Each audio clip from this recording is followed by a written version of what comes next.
Bonsoir tout le monde, fratelli Juventini, bienvenue dans cette nouvelle vidéo. Alors c'est clair, ces derniers jours, on a bien rigolé, on s'est moqué entre nous, voilà. Mais il faut quand même quelque part tirer un peu un constat de tout ça, hein, surtout de cette première journée de C1 de Ligue des Champions. Première journée, playoff Ligue des Champions, hein, un peu les résultats des trois clubs italiens lors de ces premiers matchs. Mais avant de commencer, comme toujours, abonnez-vous, likez et commentez ici en bas comme d'habitude. Donc je disais, voilà, petit constat de ce premier match aller playoff, hein, que ce soit la Juve, que ce soit l'Inter, que ce soit l'Atalanta. Donc ce qu'on peut constater, les amis, c'est que 5-3-8, 2-2, 10, c'est qu'on a pris, on a encaissé quand même, les trois clubs ont encaissé quand même 10 buts en total et on en a marqué 2 et on en a marqué que 3 lors de cette première journée playoff. Donc ça veut bien dire quelque chose, hein, si on prend vraiment les stats, ça veut dire quelque chose, c'est que le foot italien n'est pas au rendez-vous, tout simplement, en plus de l'élimination avant les playoffs lors de la dernière journée de Naples. Alors que son campione in carica, hein, donc c'est les champions d'Italie de l'année dernière.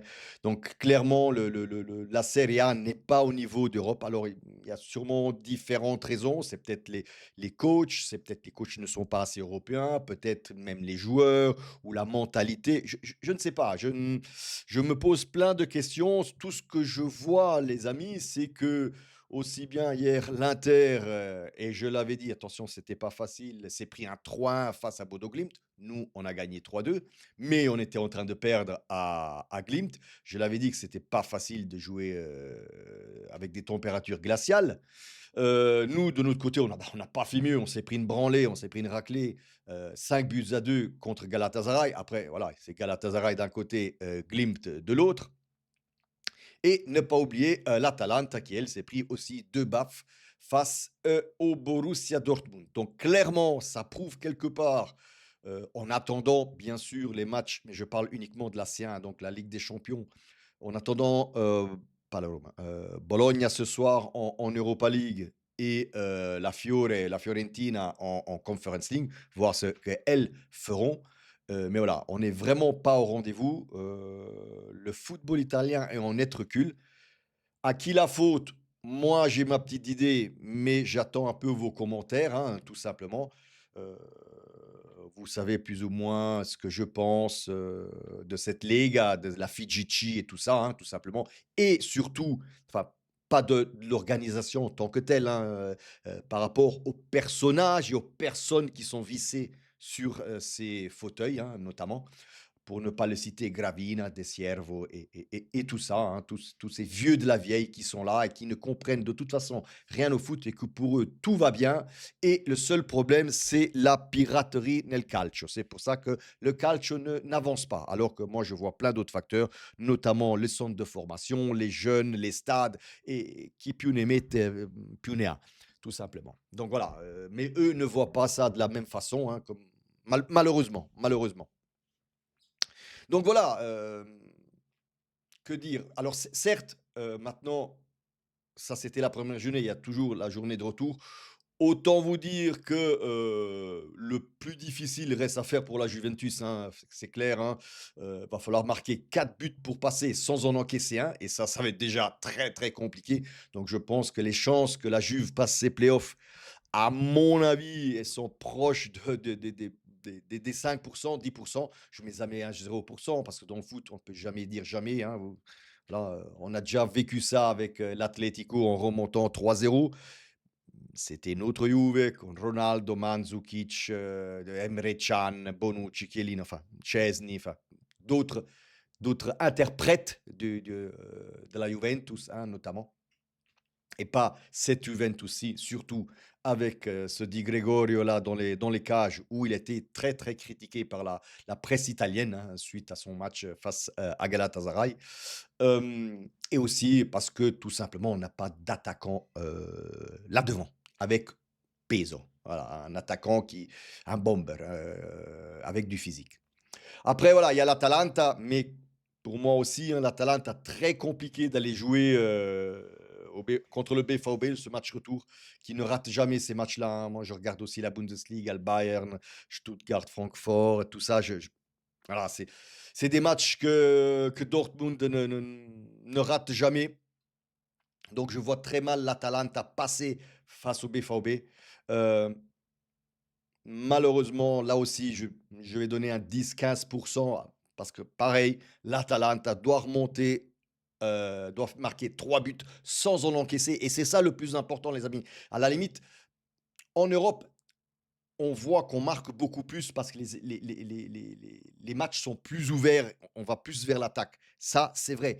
Mais marquer sans encaisser en Europe, c'est très compliqué, les amis. Et on l'a très bien vu hier, l'Inter et la Juventus. Après, il reste l'Inter, les amis.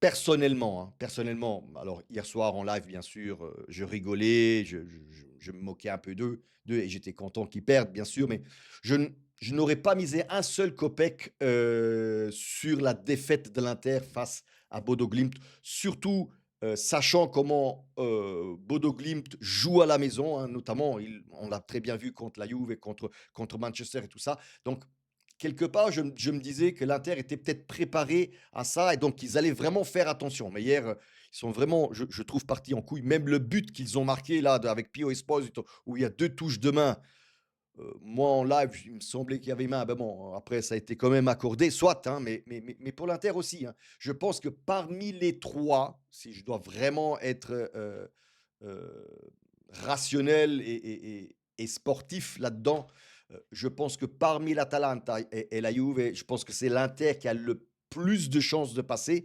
heu, ces playoffs, même si ça va être très compliqué les amis, hein. Faut pas oublier que même l'Inter doit marquer 3 buts sans en encaisser un, pour passer les playoffs. Donc là aussi, très compliqué, heu, pour l'Inter, hein, même s'ils jouent au Meazza, ça va être, compliqué, hein. Donc profil bas, à mon avis, jusque, au match prochain. Aussi profil bas de Kiev parce que dernièrement, certaines de ses conférences de presse et déclats, sont al di sopra delle righe et je trouve qu'il est un peu trop présomptueux. Donc peut-être ça l'a fait un peu descendre aussi au niveau, du podium, hein, parce qu'il se pensait un peu intouchable, j'ai l'impression, hein. Après, je ne sais pas si c'est comme ça que le service communication lui a demandé de réagir, mais voilà, c'est ce que je note un peu, de Kiev ou dernièrement, ou un peu trop présomptueux et voilà, il bombe un peu le torse en ce moment. Sinon, voilà, clairement, cette Serie A, n'est vraiment pas à la hauteur de cette, Ligue des champions. Heu, Malheureusement, on peut rien y faire, que dire de ces voilà, si on revient dans les années, dans les 10-15 dernières années, oui, c'est l'Inter qui a gagné la dernière, Champions League, mais les 10 dernières années, 10-15 dernières années, on est allé 4 fois en finale, 2 fois l'Inter, 2 fois la Juve, toutes les 4 finales perdues, face au Manchester, face au PSG, face au Barcelone, face au Real, donc des ténors, on va dire. Même si l'Inter avait plus de chances de gagner la Champions League quand ils ont joué la finale face, au Manchester City.